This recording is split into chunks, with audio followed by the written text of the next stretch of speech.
Halo guys, perkenalkan anggota kelompok kami.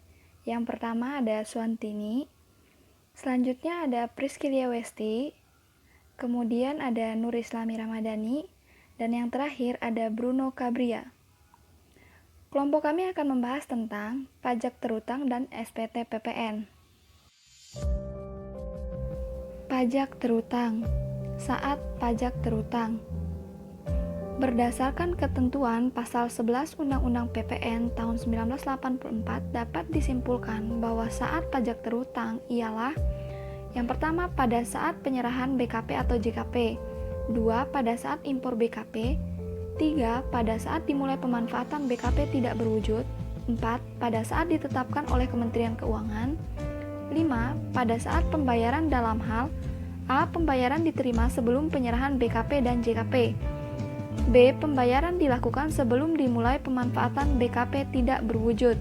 4. Pajak terutang. Berdasarkan pasal 12 Undang-Undang PPN tahun 1984 ditetapkan bahwa tempat pajak terutang yaitu 1. Tempat tinggal atau tempat kedudukan, 2. Tempat kegiatan usaha dilakukan, 3. Tempat lain yang ditetapkan oleh DJP, 4. Tempat BKP dimaksudkan dalam hal impor, 5. Tempat orang pribadi atau badan yang terdaftar sebagai WP dalam hal pemanfaatan BKP tidak berwujud atau JKP di luar daerah pabean. 6. Satu tempat atau lebih yang ditetapkan oleh DJP. Faktur pajak. Apa sih pengertian faktur pajak? Faktur pajak adalah bukti pungutan pajak pengusaha kena pajak atau PKP yang melakukan penyerahan barang kena pajak atau BKP atau penyerahan jasa kena pajak atau JKP. Apa saja jenis-jenis faktur pajak? Jenis-jenis faktur pajak ialah yang pertama, faktur pajak masukan, yang kedua, faktur pajak pengganti, faktur pajak gabungan, faktur pajak digunggung, faktur pajak cacat, faktur pajak batal, dan faktur pajak keluaran.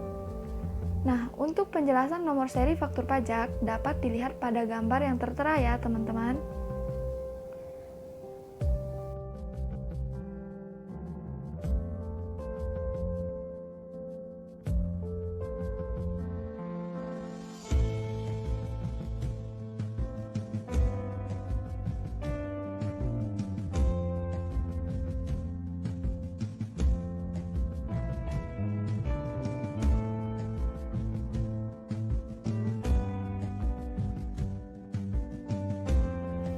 Fungsi faktur pajak. Faktur pajak sangat berguna bagi PKP karena dengan adanya faktur pajak, maka PKP memiliki bukti bahwa PKP telah melakukan penyetoran, pemungutan hingga pelaporan SPT masa PPN sesuai dengan peraturan yang berlaku.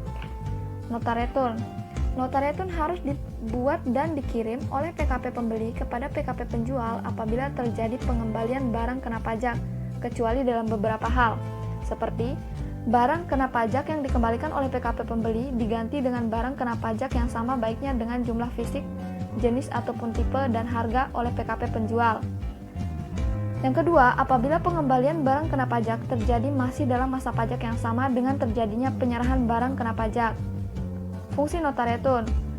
Yang pertama, mengurangi pajak masukan dan atau PPNBM bagi PKP pembeli pada masa pajak dibuatnya nota retun.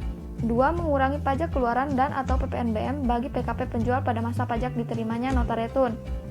Yang ketiga, mengurangi harta atau biaya bagi PKP pembeli dalam hal ini tidak dapat mengkreditkan pajak masukan dan PPNBM dan telah dikapitalisasi dan telah dibebankan sebagai biaya.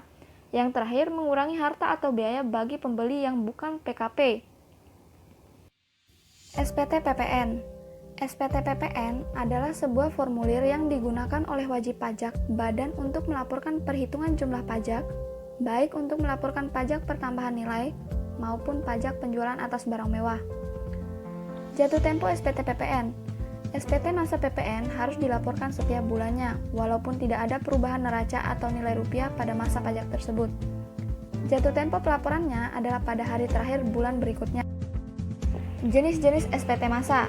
1. PPh pasal 21 garing 26, PPh pasal 22, PPh pasal 2 garing 26, PPh pasal 4 ayat 2, PPh pasal 15, PPN, PPh pasal 2/26 PPN bagi pemungut, PPh pasal 2/26 PPN bagi pengusaha kena pajak pedagang eceran.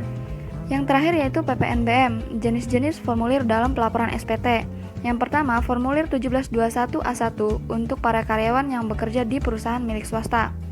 Yang kedua, formulir 1721A2 untuk karyawan yang menjabat sebagai pegawai negeri sipil.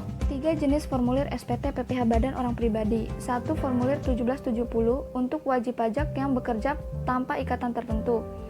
1770 SS untuk wajib pajak orang pribadi dengan penghasilan maksimal 60 juta setahun bekerja pada satu perusahaan. 1770 S untuk wajib pajak pribadi penghasilan bruto lebih dari 60 juta setahun dan bekerja pada 2 atau lebih perusahaan. ISPT atau Elektronik SPT adalah aplikasi yang dibuat oleh Direktorat Jenderal Pajak Kementerian Keuangan untuk digunakan oleh wajib pajak untuk kemudahan dalam menyampaikan SPT. Nah, data-data yang disampaikan WP selalu lengkap karena penomoran formulir dengan menggunakan sistem komputer. Oke teman-teman, sekian materi dari kelompok kami. Jangan lupa like, comment, and subscribe. Jika masih ada yang belum jelas, boleh ditanyakan di kolom komentar ya. Thank you.